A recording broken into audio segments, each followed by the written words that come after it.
لیکن یہ جو اولیاء کرام اور جتنے لوگوں نے اپنا ایک وسیلہ سسٹم اور یہ ایک منتوں کا اور چادروں کا، ہم خود قرآن کو سمجھ کے نہیں پا رہے۔ قرآن میں اللہ نے وعدہ کیا کہ تم لوگ واپس زندہ ہوگے اور لوٹ کر میری طرف آؤ گے، یعنی کہ اللہ پاک نے فرمایا کہ جن لوگوں کا اٹھنا بیٹھنا سونا جاگنا سب کچھ دنیا اورینٹڈ ہے،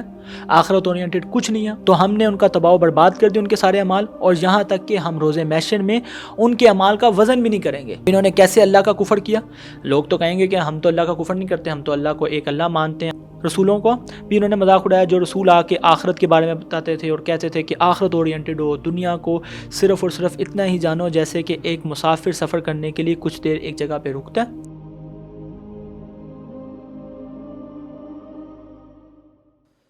بسم اللہ الرحمن الرحیم۔ السلام علیکم ٹرو لائٹرز، میں ہوں علی حسن اور آپ دیکھ رہے ہیں میرا چینل ٹرو لائٹ پرسیپشن۔ آج کی یہ جو ویڈیو ہے یہ بیسکلی جو ہماری لاسٹ ویڈیو اپلوڈ ہوئی تھی سورۃ الکہف کی، جو 5 رکوع کی ہم نے ترجمہ اور تفسیر بتایا تھا لوگوں کو، اور ماشاءاللہ کی فضیلت، اور وہ لوگ جو اپنی محنت کو ہی سب کچھ سمجھتے ہیں، اور ماشاءاللہ یہ کہنے میں کہ ھذا من فضل ربی، کہ یہ سب کچھ میرے رب کا فضل و کرم ہے، اس سے کتراتے ہیں اور صرف ہر ایک چیز کا کریڈٹ اپنے آپ کو دیتے ہیں، ان لوگوں کو تنبیہ کی تھی قرآن کے ذریعے۔ اب ہم سورۃ الکہف ہی کا دوبارہ ایک اور رکوع کا ترجمہ لے کر آپ کے پاس آئے ہیں، جو بیسکلی ہے سورۃ الکہف کا 12واں رکوع ہے، جو سب سے قرآن پاک کا جو سورۃ الکہف کی آخری جو رکوع ہے یہ وہ ہے، جس کے اندر ہم لوگ یہ بیسکلی رکوع اسی کے ساتھ ہی ریلیٹ کرتے ہیں تھوڑا بہت، اور ہم اس کے اندر جانیں گے کہ کون سے وہ لوگ ہیں جن کے اعمال اللہ نے خسارے میں ہیں، یعنی کہ جن کے اعمال کا کوئی فائدہ نہیں، اور آخرت والے دن ان کو اپنے اعمالوں پہ کوئی فائدہ نہیں ہوگا، یہاں تک کہ ان کے اعمال اللہ کی بارگاہ میں تولے تک نہیں جائیں گے۔ اور کون سے لوگ ہیں جن کے اعمالوں کا ان کو اس دنیا میں بھی فائدہ ہوگا اور آخرت میں بھی ان کو فائدہ ہوگا۔ ہم اس رکوع کو شروع کرتے ہیں، لیکن میرے خیال سے مجھے یہاں پر تھوڑا سا ان لوگوں کے لیے جو لوگ رکوع کے بارے میں اتنا ایسا نہیں جانتے، ان کو تھوڑا سا بتا دینا چاہیے کہ یہ جو رکوع ہوتے ہیں، جیسے ہم کسی بھی کتاب کو پڑھتے ہیں جو دنیاوی حساب سے، جیسے فزکس ہے، کیمسٹری ہے یا بایو ہے، کوئی بھی جو بکس ہوتی ہیں، ان بکس میں ڈیفرنٹ چیپٹرز ہوتے ہیں۔ اسی طریقے سے قرآن میں جو صورتیں ہیں وہ آپ کچھ اس طریقے سے کمپیئر کر سکتے ہیں، تو صورتیں اس کتاب کی، قرآن کی کتاب کی چیپٹرز ہیں، اور ان چیپٹرز میں سے جو رکوع ہوتے ہیں وہ ایسے ہیں جیسے ان چیپٹرز کے ٹاپکس ہوتے ہیں، جو مین ٹاپکس ہوتے ہیں آپ کے، جو ٹاپکس کے آگے پھر سب ٹاپکس آ جاتے ہیں، لیکن آپ ٹاپک سمجھ لیں۔ اس طریقے سے اگر ہم قرآن پڑھتے ہیں تو ہمیں قرآن کو سمجھنے میں بڑی آسانی ملتی ہے، اور یہاں تک کہ ہماری جو یادداشت بھی جو ہوتی ہے اس میں بھی وہ بڑے اچھے طریقے سے محفوظ ہو جاتا ہے۔ تو قرآن کو اس طریقے سے پڑھیں جیسے کہ ہم لوگ اپنی ڈیلی روٹین کے اندر دوسری کتابوں کو سمجھ کے پڑھتے ہیں، اور پھر اس کو اپنی یاد میں بھی رکھتے ہیں، اور پھر اس کے عمل میں بھی اپنی زندگی میں لے کر آتے ہیں۔ سیم اسی طریقے سے اس قرآن کو بھی ہمیں سمجھنے کی ضرورت ہے، اور میری یہ جو ویڈیوز بنانے کا بھی جو ہمارا مقصد ہے، یہاں تک کہ جو ہماری ٹیم کا اصل موٹیو ہے وہ بھی یہی ہے کہ قرآن کے واقعات اور قرآن کی آیات کو لوگوں تک سمجھا کے بتایا جائے، تاکہ لوگوں کا، اور خاص طور پہ جو نوجوان نسل ہے، ان کا انٹرسٹ بلڈ ہو کہ وہ اس قرآن کی طرف آئیں، کیونکہ جو ہمارے غلطیاں جو ہمارے آباء و اجداد کر چکے ہوئے ہیں نا، وہ تو اب ہم اس کو بدل نہیں سکتے،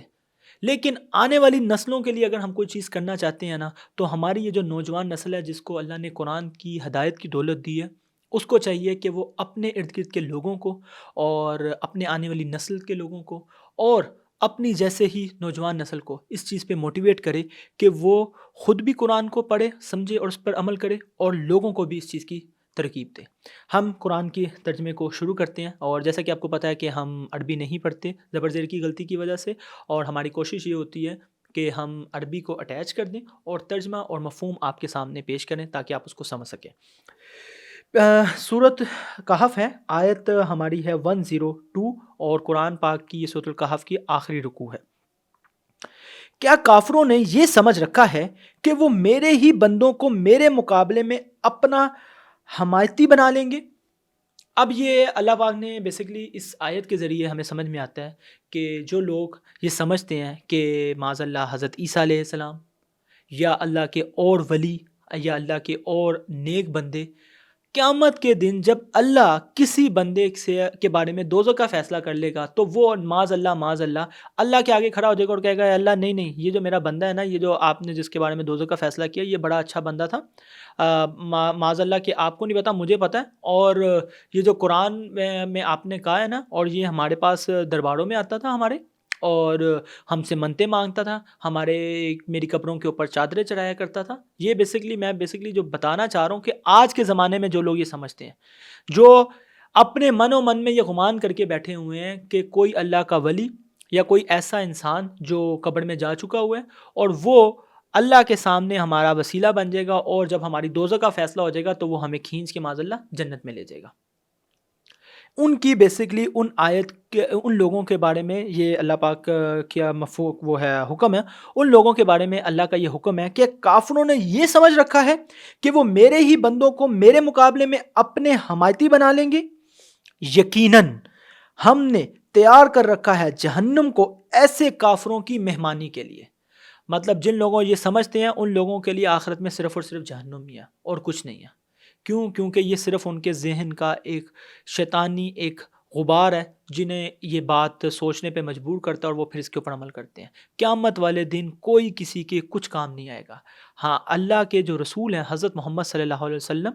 ان کی جو دعا ہے اپنی امت کے لیے وہ ایک الگ عمل ہے، اور وہ اس کی میں کافی دفعہ اپنی ویڈیوز میں، پچھلی ویڈیوز میں بھی اور آنے والی ویڈیوز میں بھی آپ کو بتاؤں گا کہ وہ لوگوں نے بالکل اس کو غلط کانٹیکس میں لیا ہوا ہے۔ لیکن یہ جو اولیاء کرام اور جتنے لوگوں نے اپنا ایک وسیلہ سسٹم اور یہ ایک منتوں کا اور چادروں کا اور یہ دیگے چرانا، یہ سارا کچھ، یہ سب کچھ اس وجہ سے ہو رہا ہے کیونکہ ہم خود قرآن کو سمجھ کے نہیں پڑھ رہے۔ اگر ہم خود قرآن کو سمجھ کے پڑھیں گے تو صحیح ہدایت ہم پہ بالکل عیاں ہوگی، اور پھر ہم جان لیں گے کہ یہ سب کے سب ایک شیطانی عمل ہے اور اس سے کوئی فائدہ نہیں ہے۔ ہاں، اگر آپ دربار پر جاتے ہیں اور اس قبر والے کے لیے اللہ سے دعا کرتے ہیں کہ اے اللہ اس کے گناہوں کو معاف فرما، اے اللہ اس کو جنت میں اونچا مقام دے، اور اے اللہ میں اس کی قبر پر اس لیے آیا کیونکہ میں یہ اپنی دنیا میں سیکھنا چاہ رہا ہوں کہ میں نے بھی عنقریب ادھر ہی جانا ہے، تو اے اللہ تو مجھے بھی معاف فرما، اسے بھی معاف کر اور اس کے بلند مقام دے۔ ہمیں قبرستان اس لیے جانا چاہیے، نہ کہ اس لیے کہ ہم وہاں جا کے منتیں مانگیں اور یہ ساری چیزیں ایکسٹرا کریں۔ آپ صلی اللہ علیہ وسلم کہیے، کیا ہم تمہیں بتائیں کہ اپنے اعمال کے اعتبار سے سب سے زیادہ خسارے میں کون ہے؟ یہ بیسکلی کہا تو رسول اللہ صلی اللہ علیہ وسلم کو جا رہا ہے، لیکن رسول اللہ صلی اللہ علیہ وسلم کے ذریعے پوری امت کو کہا جا رہا ہے کہ اللہ پاک کہہ رہے ہیں کہ کیا میں تم لوگوں کو بتاؤں کہ سب سے زیادہ اعمال میں خسارے میں کون لوگ ہیں؟ اس لیے میں نے جو اس رکوع کا جو ٹاپک بھی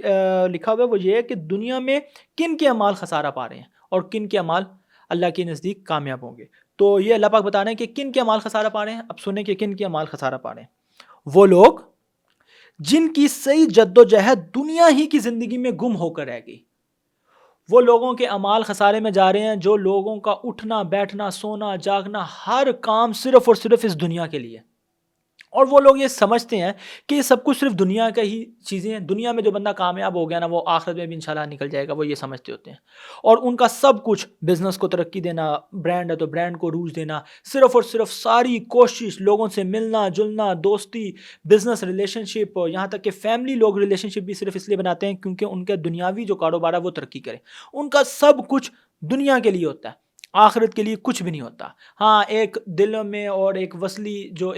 جو ایک ہمارا جو ایک ہمیں وراثت میں جو ایک ایمان ملتا ہے وہ ضرور ان کے ساتھ اٹیچ ہوتا ہے۔ وہ لوگ یہ کہتے ہیں کہ اچھا یار ٹھیک ہے، ہمارے آباء و اجداد بھی اسی بات پہ ایمان رکھتے تھے کہ ایک اللہ ہم نے مر کے دوبارہ زندہ ہونا ہے، لیکن ان کی جو دنیاوی جتنی بھی کارکردگی، دنیاوی جتنا بھی سارا کچھ ہوتا ہے وہ سب کچھ بھاگ دوڑ ہر چیز دنیا کے لیے ہوتے ہیں۔ کبھی کبھار نماز پڑھ لی اور کوشش کی کہ جمعہ تو پڑھے ہی پڑھیں، اگر کبھی جمعہ چھوٹ جائے، لیکن عید کی نماز کبھی نہیں چھوڑتے، اور ایک فیشن کے طور پہ روزے بھی رکھ لیتے ہیں اور لوگوں کو دکھانے کے لیے چیزوں وغیرہ کے لیے عمرہ اور حج بھی کر لیتے ہیں۔ لیکن اپنی آخرت کے لیے کیا تیاری کریں، اپنے دین کی سربلندی کے لیے کیا کریں؟ کچھ بھی نہیں۔ سب کچھ ان کا جو موٹیو ہوتا ہے وہ دنیا کے مقصد کے لیے ہوتا ہے، اور وہ سمجھتے ہیں کہ بہت اچھا کام کر رہے ہیں۔ یہی وہ لوگ ہیں جنہوں نے انکار کیا ہے اپنے رب کی آیات اور اس کی ملاقات کا۔ اب انہوں نے اپنے رب کی آیات کا کیسے انکار کیا؟ کیونکہ قرآن میں اللہ نے وعدہ کیا کہ تم لوگ واپس زندہ ہوگے اور لوٹ کر میری طرف آؤ گے، اور پھر میں تم سے پوچھوں گا کہ تم لوگ کیا کرتے رہے ہو۔ اب جب ان کا یہ ایمان ہی نہیں ہے، جب وہ یہ لوگ سمجھتے نہیں ہیں کہ یار ہم نے آخرت میں جانا ہے، اور اگر سمجھتے بھی ہیں تو صرف اتنا ہی سمجھتے ہیں کہ یار آخرت جب آئے گی تب کی تب دیکھی جائے گی، تو ان کا حقیقی ایمان تو نہیں ہے نا۔ اگر ان کا حقیقی ایمان ہوتا تو وہ اس دنیا میں آخرت کی تیاری کیا کریں؟ آپ اپنے ارد سے پوچھیں، سب سے پہلے لوگوں سے پوچھنے سے پہلے سب سے پہلے ہم اپنے آپ سے پوچھیں کہ ہم اپنی آخرت کی تیاری کے لیے کیا کر رہے ہیں، تو اندر سے جواب آئے گا کچھ بھی نہیں۔ ہم صرف اور صرف دنیا کی ترقی کے لیے کر رہے ہیں، دنیا کے لیے ہم پڑھتے ہیں، لکھتے ہیں اور ترقی کرتے ہیں، برانڈ بناتے ہیں، بزنس بناتے ہیں، اور پھر جب سب چیزوں میں کامیاب ہو جاتے ہیں تو پھر اپنا ایک فیملی سسٹم میں شروع کر دیتے ہیں، پھر اس کے لیے جدوجہد شروع کر دیتے ہیں، اور ہم نے جو آخرت اور یہ ساری چیزیں یہ صرف اور صرف اپنی آخری ایج کے لوگوں کے لیے سوچ کے رکھی ہوئی ہے کہ جب ہم 50-60 سال کے پہنچیں گے پھر ہم جا کے کچھ اللہ اللہ بھی کر لیں گے، اور بہت سے ایسے لوگ ہیں ہم میں سے جو اس ایج تک پہنچتے نہیں ہیں، اور جو بہت سے ایسے لوگ ہیں جو اس ایج میں پہنچنے کے باوجود بھی وہ چیز حاصل نہیں کر پاتے۔ تو جو کوشش ہے وہ ہمیں ابھی سے شروع کرنی پڑے گی، آج سے نہیں، ابھی سے شروع کرنی پڑے گی۔ یہی وہ لوگ ہیں جنہوں نے انکار کیا تھا اپنے رب کی آیات اور اس کی ملاقات کا۔ تو برباد ہو گئے ان کے اعمال اور ہم قائم نہیں کریں گے ان کے لیے قیامت کے دن کوئی وزن۔ یعنی کہ اللہ پاک نے فرمایا کہ جن لوگوں کا اٹھنا بیٹھنا سونا جاگنا سب کچھ دنیا اورینٹڈ ہے، آخرت اورینٹڈ کچھ نہیں ہے، وہ سب کچھ اس دنیا میں ترقی کے لیے کرتے ہیں، تو ہم نے ان کا تباہ و برباد کر دیا ان کے سارے اعمال، اور یہاں تک کہ ہم روز محشر میں ان کے اعمال کا وزن بھی نہیں کریں گے۔ جو انہوں نے تھوڑے بہت نیک عمل کیے ہوں گے، کسی غریب کو پیسے دے دیے، کسی کی شادی کرا دی، کسی کو عمرہ کرا دیا، یا جتنی بھی اس طرح کی جو چیزیں وغیرہ جو کچھ بھی انہوں نے کی ہوئی ہیں اور اگر دکھاوے کے لیے کی جا رہی ہوں گی، تو وہ سب کا سب کچھ اللہ کے نزدیک ایک ردی میں پڑی ٹوکری کے مانند ہوگا، ردی کے مانند ہوگا۔ اللہ ان کا حساب کتاب بھی نہیں کرے گا، ان اعمالوں کا بھی حساب کتاب نہیں، ان کا وزن ہی نہیں کرے گا۔ اللہ اکبر، اللہم اجرنی من النار۔ ان کا بدلہ جہنم ہے بسبب اس کے کہ انہوں نے کفر کیا اور میری آیات اور میرے رسول علیہ السلام کا مذاق اڑایا۔ اب انہوں نے کیسے اللہ کا کفر کیا؟ لوگ تو کہیں گے کہ ہم تو اللہ کا کفر نہیں کرتے، ہم تو اللہ کو ایک اللہ مانتے ہیں، ہم تو توحید پہ بھی ٹھیک ہیں، تو ہم نے اللہ کا کفر کیسے کیا، اور ہم نے معاذ اللہ رسول علیہ السلام کا مذاق کیسے اڑایا؟ یہ بیسیکلی ایسے ہم نے اڑایا کیونکہ اللہ نے قرآن میں کہا کہ تم نے مر کے آخرت میں آنا ہے اللہ کے پاس، اور تم اس دن پتہ چلے گا کہ تم کیا کر کے آئے ہو اور کیا پیچھے چھوڑ کر آئے ہو۔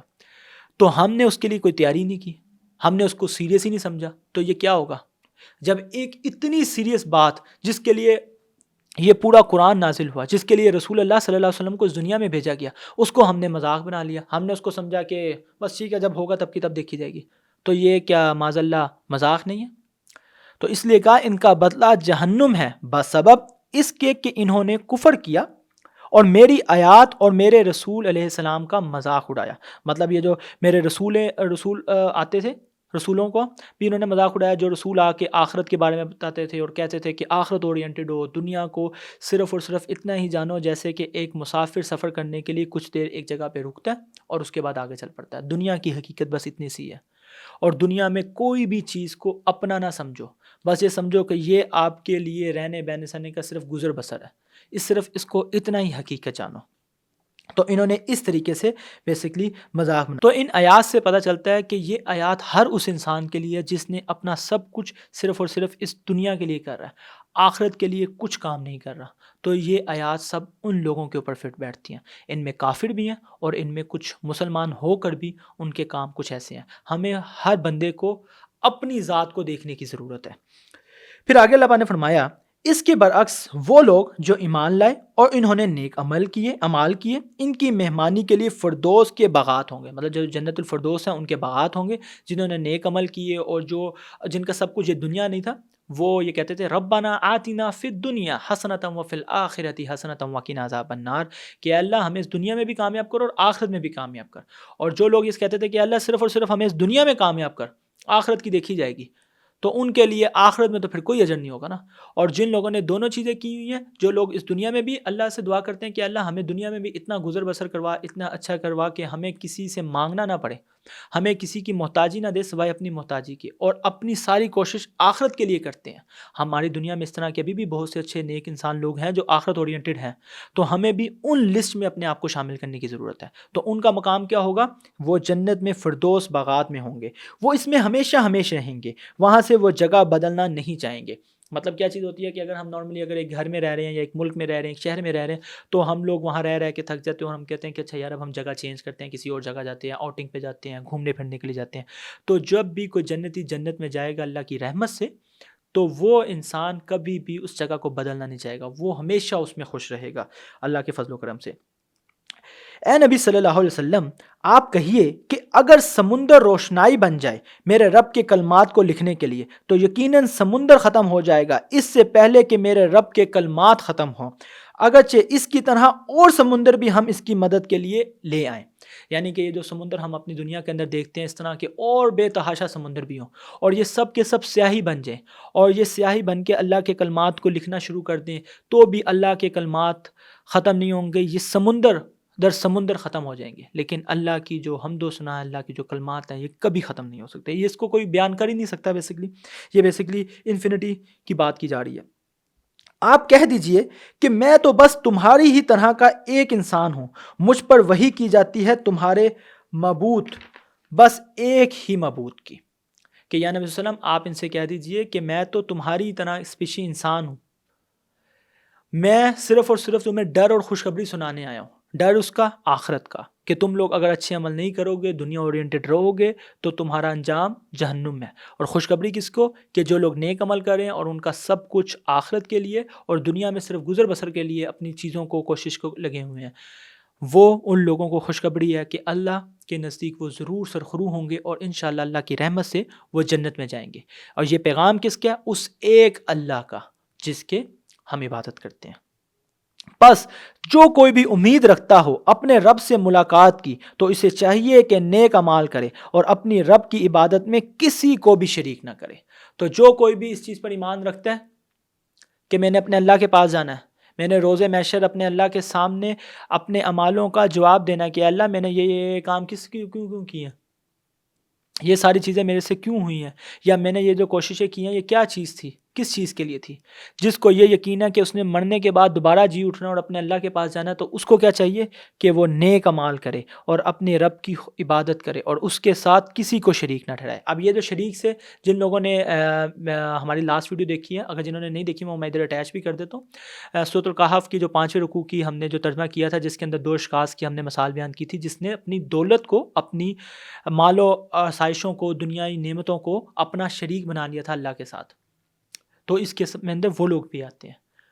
تو بیسیکلی ہمیں قرآن جب ہم پڑھتے ہیں تو ہمیں سمجھ میں آتا ہے کہ قرآن اصل ہدایت ہے،